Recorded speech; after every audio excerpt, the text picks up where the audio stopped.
So may buntag sa tanan,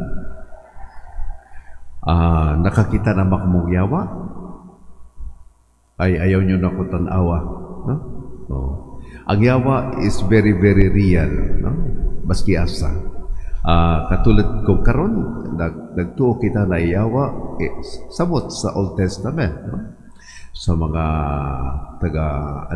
baski kaniadto sa Old Testament, ingon sila, daghan kayo mga yawa. Ang mga yawa baski gani sa kining mga sa air, no?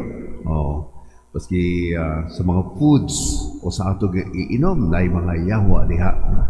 Dayawa sa atong kagulingon, dayawa sa atong society, o dayang yawa sa kadang kalibutan. So, evil is real sa tinud lang yun. Okay? Pero tanaw na ito karon nga giunsa ni Jesucristo ang demonyo o niya ngano hadlok man sila sa iya. O ang demonyo ngano man nga mutuo kang Jesus. No? Una, tungod kay si Jesucristo, ko sa English pa, He speaks with authority, power, and authority. Dili katulad sa mga uban. Kung manghingilin gani sila, ilasambiton ang halimbawa ang mga santos o sa pamadiha kay Kristo, pag magsulti gani siya, kang ang iyang sulti, power. Pag siyang halimbawa, gula. No? Dili nga may siya sa ngalan, sa Ginoo, gula, dili. No? Kundi ingon siya diretsahan yun. Mauna nga ang mga tao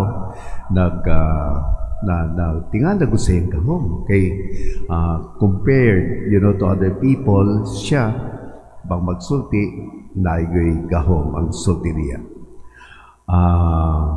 Ikaduha, no? Nga punto diri, kanang ang demonyo ba, nakaila siya kay Jesucristo. Nakaila siya. Kanang ingon siya, ikaw ang kanang halangdo na the Holy One from God o the Holy One of God. So kailagod siya kay Jesucristo. Kung kita hangtod karon di patakaila kay Jesus, no? Siya kaila siya. So paski kining mga demonyo ilado di si Jesucristo. Okay? So ang identity ni Jesucristo ay ang demonyo pa nagsulti, no? Para makibaw nga she is the Son of God. Tanawa ha? Basi demonyo kay bawo sila sa tanan. And then, in number 3, itong the power of Jesus' word. Okay? Ang pagmagsulti si Jesucristo na gitawag sa English na transformative power, no? Transformative power, but pasabot ana, no? Nga kapag sultihan ka sa Jesucristo, may kaubsanan, may changes sa life. Dili ba may mga tao na, for example, kung magkuhan sila, no? Kada tambag kanimo o manulti sa imo, naagi something na mo-change sa imo ha. Mao na si Jesucristo, no? Very, very strong siya. Every time na magsulti siya, dahil kinagitawa nga transformative power. May power good siya. Okay? But then, number 4, mao na yung gusto na ko, no? Nga si Jesucristo, kanang mutambag yun. Si Jesucristo, muhil yun siya. No? Ang niya, nga naman, tungkol kay si Jesucristo, na siya gitawag na compassion and healing. Aluoy yun siya. Kunya, gusto niya, tanan-tanan kita may healing, no? Kunya, mauna, nakita niyang tao, nag-possess sa demonyo, ingon sa demonyo, gula diha. Kunya, pag humanana, ang demonyo nagula, ang tao naging normal.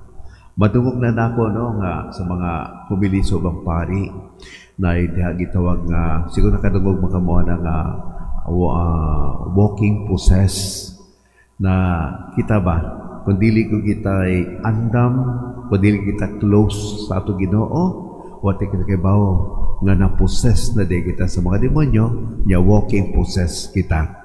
Nga naman, tungod kay hadlo kita mga umpisan, o hadlok kita moanhariha o mag-participate sa sakramento gihatag sa ato sa ating Ginoo sama sa sacrament of confession o sama sa kining Eucharistia.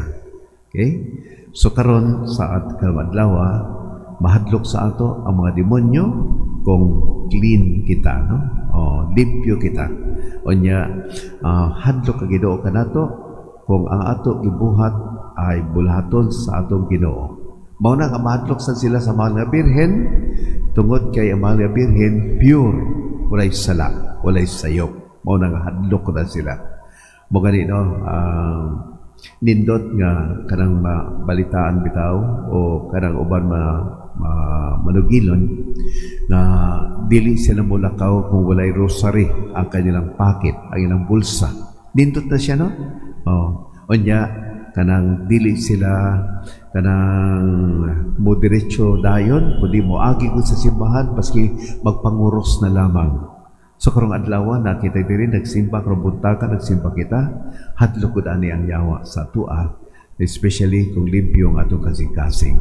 So katulad ni Kristo kumusambit kita sa iyang mga words, no?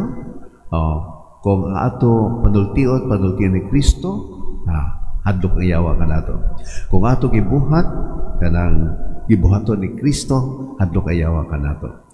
O kung kita perminato i-supply atong lawas, no? O sa kining Eucharistia, hadlok ang yawa kanato. So, but pasabot ani nga kining kalibutan, although nga ma-experience nato kining mga yawan-on nga mga bulaton, pero naban si Kristo, salig rago kita sa iyaha. Kung kita sa lisod-lisod sa atong kaugalingon, tungod sa yawan-on nato nga mga binuhatan, ayaw kahadlok kay naagod si Kristo na motambag ka nato. Hinaot pa. Amen.